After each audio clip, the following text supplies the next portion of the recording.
राजस्थान की वीर भूमि और दुंदोट फोर्ट की ऐतिहासिक परछाइयों के बीच एक नई सोच आकर ले रही है। दो ऐसे अश्व प्रेमी जिनकी दृष्टि सिर्फ आज तक सीमित नहीं बल्कि भारत के अश्व भविष्य को गढ़ने की है। बॉनी जी दुल्लोट और फ्रांसिस्का केली मैडम वर्षों से indigenous horse society of India के माध्यम से इन्होंने न केवल हमारे स्वदेशी अश्वों को संरक्षित किया है बल्कि उन्हें एक नई पहचान देने का संकल्प भी लिया है।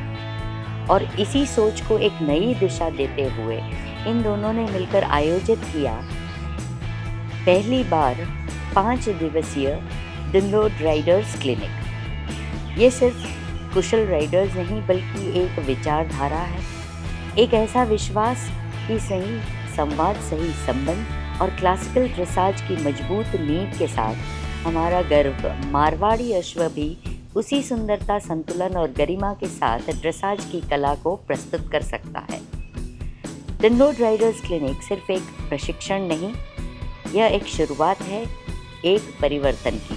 तो आइए बातचीत करते हैं बॉनी जी दुल्लोट से पहले और उसके बाद बात करेंगे फ्रांसिस्का मैडम से भी। नमस्ते भावना जी। नमस्ते। तो बहुत ही एक अच्छा इवेंट करने जा रहे हैं आप, कोई क्लिनिक कर रहे हैं, उसके बारे में दर्शकों को बताइए। नमस्कार सभी को। मैं ये कहना चाहूँगा, मेरा इंटरेस्ट और भारतीय अश्व संस्था का इंटरेस्ट जो रहा है वो स्पोर्ट्स में ज़्यादा रहा है।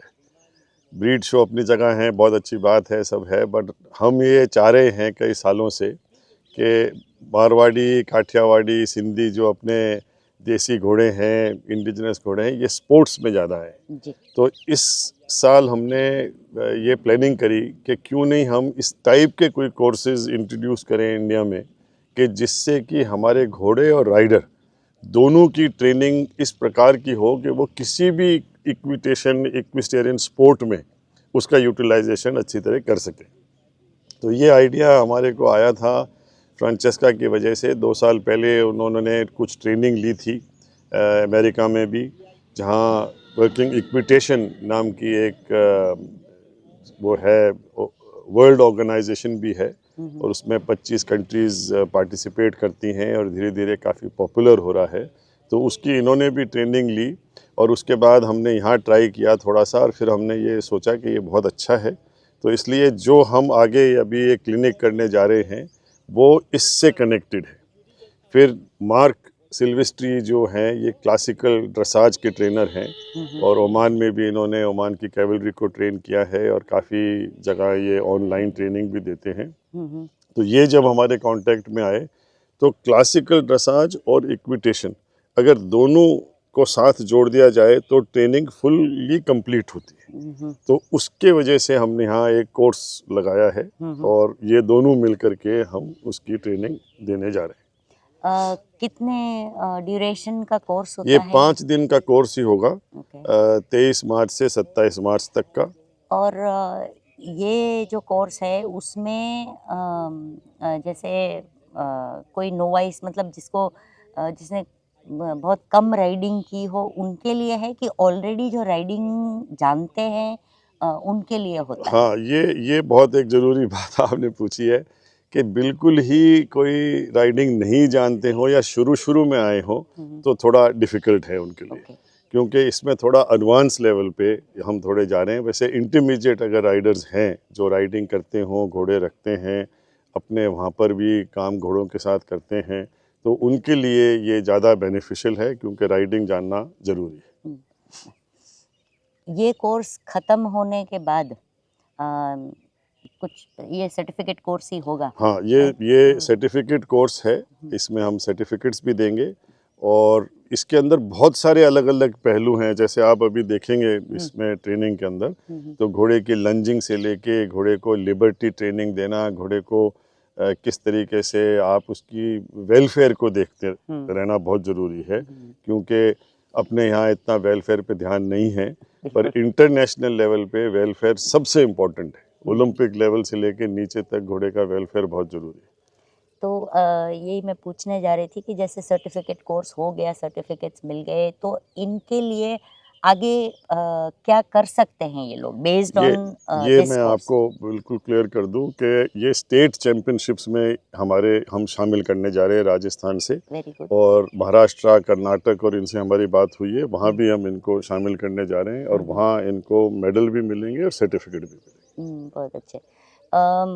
इंडिया के अंदर ड्रेसाज को एक क्या बोलते हैं कि इंडिजिनस हॉर्सेस के लिए एक इम्पॉसिबल टास्क माना जाता है। हाँ, ये मानते हैं, तो बट हम लोग इस कोशिश में हैं कि हम देसी घोड़ों को, इंडिजिनस हॉर्सेस को ड्रेसाज के नेशनल लेवल तक हम पहुंचाएं, और ये ट्रेनिंग जो हम अभी देने जा रहे हैं ये कंटिन्यू करेगी।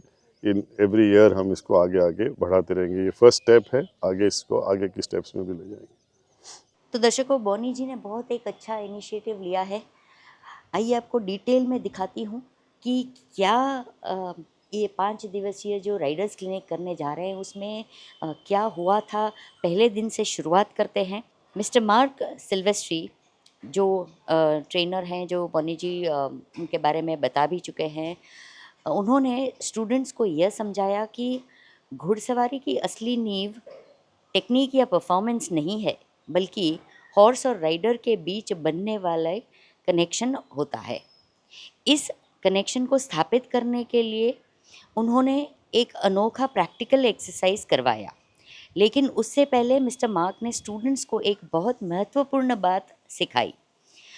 उन्होंने सभी स्टूडेंट्स से कहा कि वे अपनी आंखें बंद करें, गहरी सांस लें और अपने ब्रीदिंग को नॉर्मलाइज करें, क्योंकि घोड़ा बहुत ही संवेदनशील होता है, ये तो आप सब जानते ही हैं। यह राइडर की बॉडी लैंग्वेज ही नहीं बल्कि उसकी ब्रीदिंग और इमोशनल स्टेट को भी महसूस कर लेता है। अगर राइडर टेंस्ड है तो घोड़ा भी अनईजी हो जाता है, और अगर राइडर शांत है तो घोड़ा भी सहज और शांत रहता है।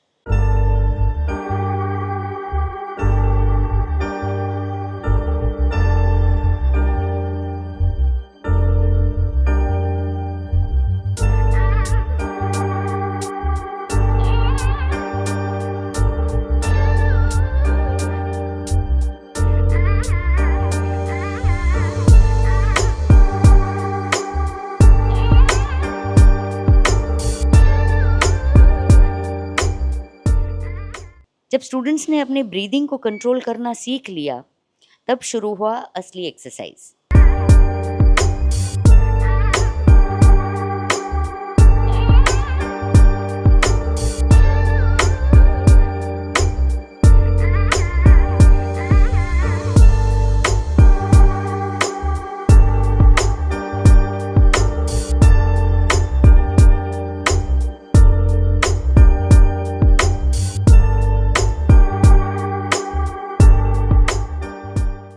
स्टूडेंट्स की आंखों पर पट्टी बांधी गई ताकि वे अपने दृष्टि नहीं बल्कि अपने एहसास पर भरोसा करना सीख ले। धीरे धीरे उन्हें घोड़ों के पास ले जाया गया और फिर उन्हें स्वयं घोड़ों को महसूस करने के लिए छोड़ दिया। स्टूडेंट्स ने घोड़ों को छुआ, उसकी सांसों को महसूस किया, उसके गले को बाहों में भरकर एक विश्वास का रिश्ता बनाने की कोशिश भी की। इसके बाद उन्हें घोड़े पर बिठाया गया और फिर एक कदम आगे बढ़ाते हुए उन्हें घोड़े की पीठ पर लेटने के लिए कहा गया। तो दर्शकों, यह सिर्फ एक एक्सरसाइज नहीं थी, यह एक अनुभव था जहां डर की जगह विश्वास ने ली और दूरी की जगह एक गहरा कनेक्शन बन गया। इस इनोवेटिव और गहराई से सोचे गए तरीके में स्टूडेंट्स ने सीखा कि जब आप घोड़े को महसूस करते हैं, समझते हैं, तभी सच्चा कनेक्शन बनता है, और वही कनेक्शन आगे चलकर आसान कम्युनिकेशन और बेहतर राइडिंग की नींव रखता है। फ्रांचेस्का केली मैडम ने आगे ये समझाया कि एक हेल्दी और बैलेंस्ड व्यक्ति का एनर्जी फील्ड मजबूत होता है और यही एनर्जी धीरे धीरे राइडर से हॉर्स तक फ्लो होती है। यहाँ जो आप विप का उपयोग देख रहे हैं वो इसी कंसेप्ट का एक हिस्सा है। यह हॉर्स को मारने के लिए नहीं है, बल्कि राइडर की एनर्जी और इंटेंशन का एक एक्सटेंशन है। यानी असली ताकत विप में नहीं, बल्कि राइडर के इंटेंशन और उसकी एनर्जी फील्ड में होती है। चाबुक सिर्फ उस एनर्जी को व्यक्त करने का एक माध्यम है, ना कि लगातार दबाव या फोर्स देने का तरीका। इसके साथ ही मिस्टर मार्क ने ये भी स्पष्ट किया कि ट्रेनिंग के दौरान चाबुक का उपयोग हॉर्स को डिसेंसिटाइज करने के लिए किया जाता है, ताकि हॉर्स बाहरी संकेतों, हलचल और स्पर्श के प्रति कंफर्टेबल और शांत रह सके। मिस्टर मार्क ने स्टूडेंट्स को यह भी सिखाया कि नॉर्मली राइडर्स एक बड़ी गलती करते हैं। वे लगाम यानी रेन को बहुत ज़ोर से खींचते हैं, जिससे घोड़े को असुविधा और चोट भी पहुंच सकती है। उन्होंने समझाया कि यह बिल्कुल सही तरीका नहीं है।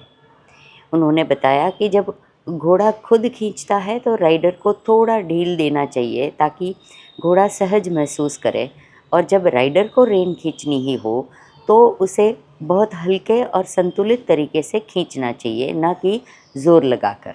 प्रेशर सिर्फ मूवमेंट मांगने के लिए दिया जाता है, और जैसे ही घोड़ा सही रिस्पॉन्स दे तुरंत उसे रिलीज़ करना चाहिए। इसे ही गिविंग कहते हैं। इससे घोड़ा सीखता है कि हल्के प्रेशर पर ही रिएक्ट करना है। राइडर के हाथ हमेशा सॉफ्ट होने चाहिए।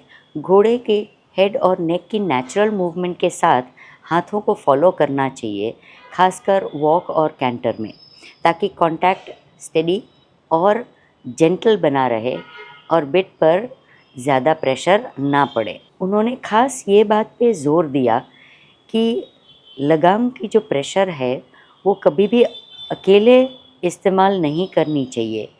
इसे राइडर की सीट और लेग्स के साथ कंबाइन करना ज़रूरी है, क्योंकि स्टॉप और टर्न के लिए यही एक प्राइमरी एड होता है।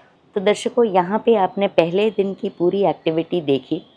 दूसरे भाग में देखेंगे और क्या क्या मिस्टर मार्क, फ्रांसिस्का केली मैडम और डुनरोड सर ने सिखाया।